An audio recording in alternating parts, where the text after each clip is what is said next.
Law Victoria Burke, Black Press USA. Yeah, I thought it was a well-delivered speech. There's no doubt about that. Everybody was looking for energy. They got energy. We got what we were looking for in terms of him showing up physically.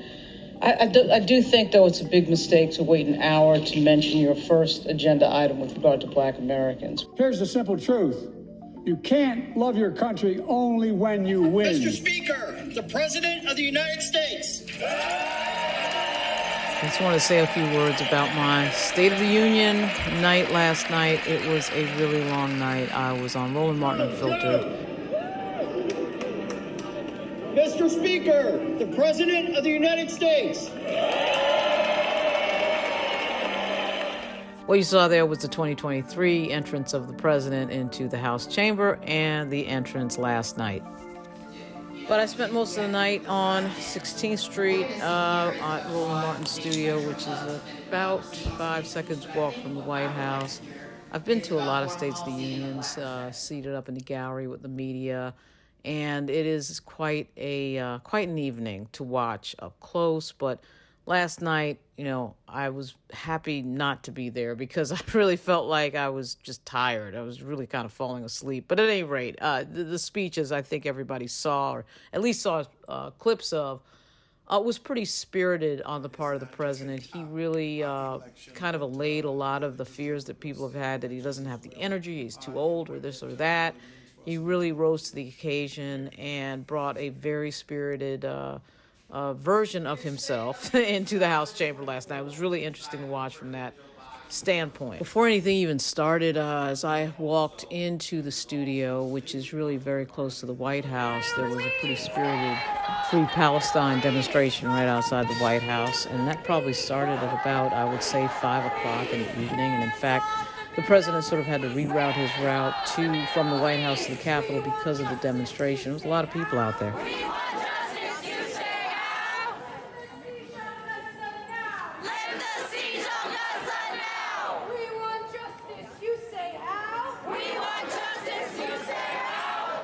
That was, of course, one of many demonstrations that have happened around the country, certainly in New York and D.C. The issue is not, of course, been resolved, and it will be a very tough issue for the president to resolve moving forward. But at any rate, the State of the Union obviously focused on the Middle East, and he focused on so much more: Ukraine, a lot of domestic policy issues as usual. But I think the more overriding takeaway was his demeanor.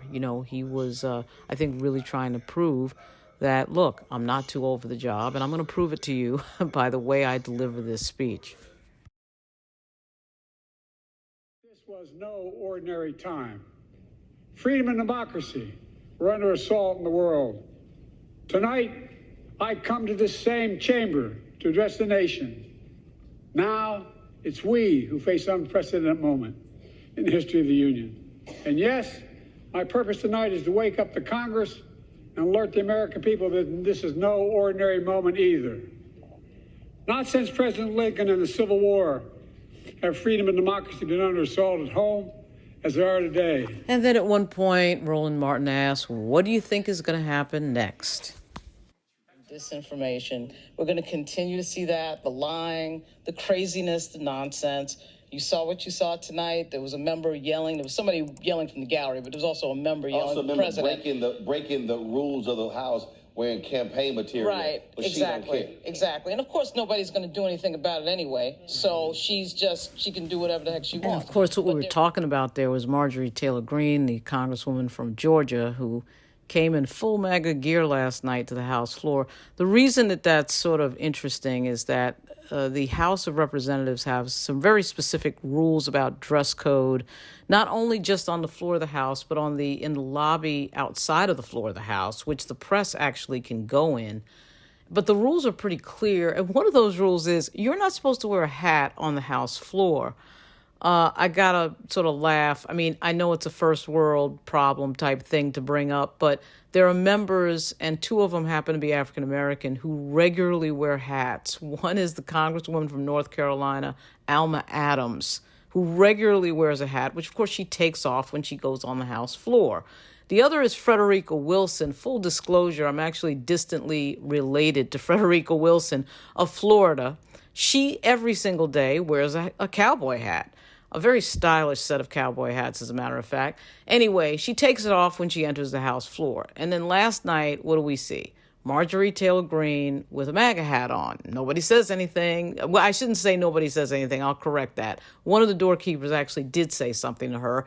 She says, oh, I'll pay the fine and I'll stay and this and that, and bullies him away, and then stays on the floor with her outfit on. A classic case of how ridiculous our politics have become. Law Victoria Burke, Black Press USA. Yeah, I thought it was a well-delivered speech. There's no doubt about that. Everybody was looking for energy. They got energy. We got what we were looking for in terms of him showing up physically.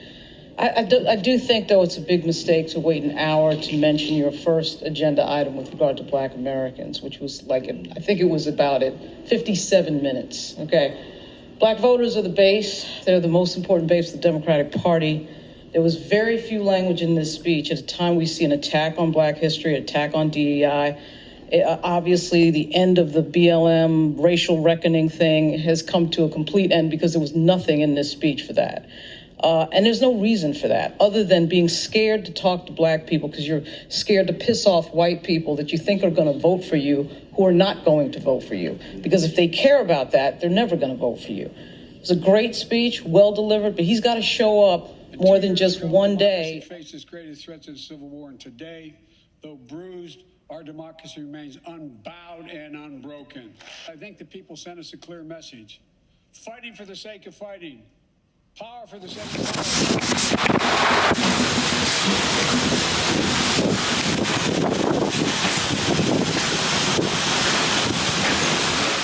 We're going to make sure the supply chain for America begins in America.